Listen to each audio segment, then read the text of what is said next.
Welcome back to Wisdom Wednesday. Again, thanks so much for all your messages and your comments from last week's episode, which was episode 3, It's Your Funeral. And if you remember, if you have watched that one, it was all about if you weren't really sure what to actually do for your goals, I'm talking in your life generally, then this is a really handy technique and a way that you could actually have a really good think about what you want to achieve in your life. If you didn't quite catch it, then go back and watch last week. It really was quite a good one. On to this week. What I'm going to talk about this week is nudging. And this is a really quite helpful, again, little hack that you can put into place. It's dead easy to do, that will, as the name suggests, nudge your head away from something that you want to avoid or into a really good habit that you're trying to form.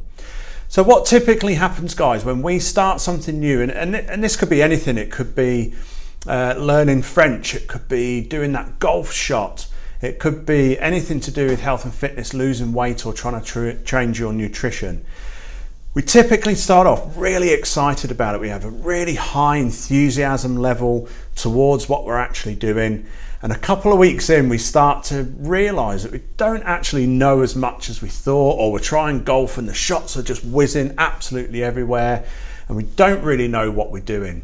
So as a consequence of that, your motivation actually drops down and hits a kind of record low about 4 to 6 weeks into whatever it is that you're trying for the first time. Alongside this, your skill level of what it is that you're trying to achieve starts off pretty low and gradually over time climbs and climbs and climbs, obviously, as you learn more. Again, to go against that golf analogy, it might be that someone shows you how to hold the club properly. It could be someone showing you how to hold your head still. It could be a foot stance. It could be the right type of club, how to actually hold it, how hard, how soft, and so on and so on. And all of these little tidbits will help you improve your golf shot. Well, you know, it's exactly the same in anything that you're learning, and in particular with fitness, you're going to learn the right type of exercise that gets the result that you want. If it's your nutrition, you're going to try different things that you will or won't stick with.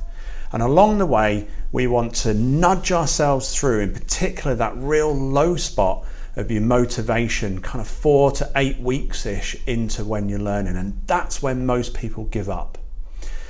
So to nudge yourself away from a bad habit, you need, when you've got energy, to try and make that habit as hard as you possibly can for yourself. So again, to go back to the biscuit tin analogy, put it in the cupboard, right at the back of the cupboard.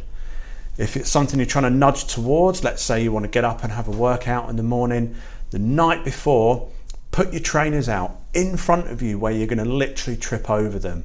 Put all your clothes ready for the workout on top of those. Put your alarm clock, set it, and stick it on the other side of the bedroom. When that alarm clock goes off, you've got to get out of bed to go and turn it off, and then you're going to stumble over your workout stuff and be much more likely to actually do that thing. Look, guys, I'm sure there are plenty of examples of what you can think about where you can either nudge towards a good behavior or nudge away from one that you're trying to avoid, which is going to help you in your overall goal. And the idea here is that you carry on learning that knowledge to get you through that lull of your motivation and your enthusiasm. And as soon as you've got through that sticky week or two when most people, as I say, give up, then that is when you're going to absolutely take off. Your enthusiasm level comes back up because you start learning what it is that you need to achieve your goals. Look, guys, I hope you have an amazing week. Make sure you tune in next week. And as always, if you've got anything to say, let me know in the comments or drop me a DM. Hope you have a great week.